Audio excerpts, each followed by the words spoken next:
See, our minds have become messed up, and they're now filled with pollution. TV screens and magazines, we're beginning to look for a solution. Plastic surgery, diets and pills, but still not seeing any form of improvement. We've stacked up all these dollar bills, but still not sure what to do with them. We began to chase women and fornication to the point our girls don't even know whose baby she's carrying.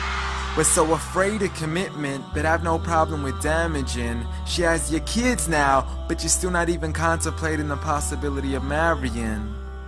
See, this is what happens when we neglected Allah's best examples. You called her Mary, we call her Maryam.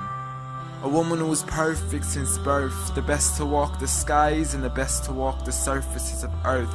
The most exalted of all women, that's why she was dedicated an entire chapter in the Holy Quran, the final revelation in which there'll be none after.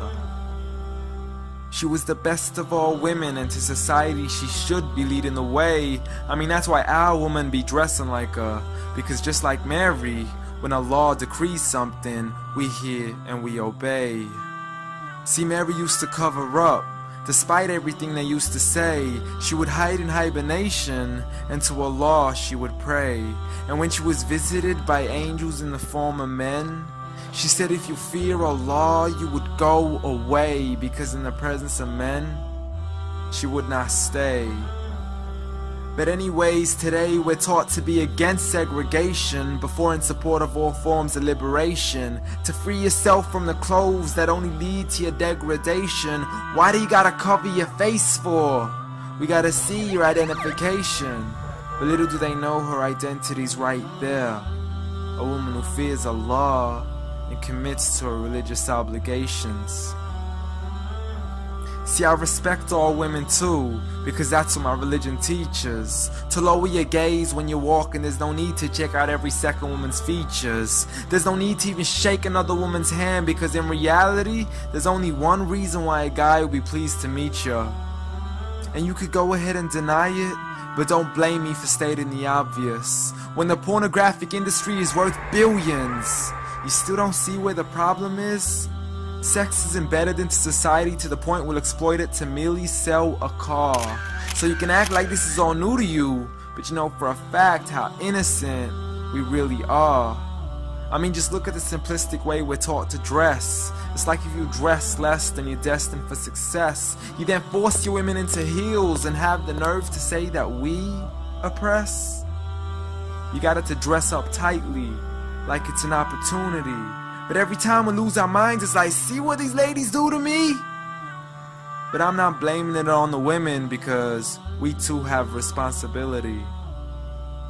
Prophet Muhammad ﷺ said, the best of men is he who is best in his character, and the best of them is he who is best to his lady after he married her. He was the best to his wives. I mean, just take a look at Aisha. He compete with her in races and smile just to make her happier.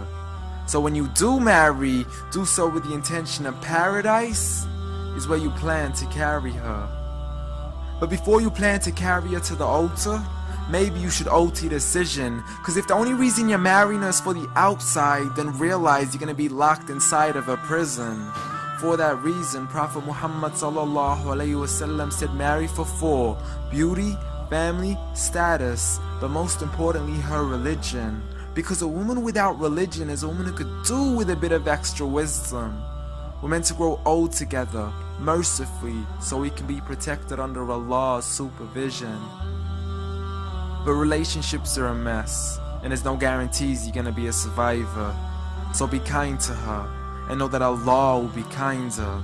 Be a man who stands in front, but also a man who can stand beside her.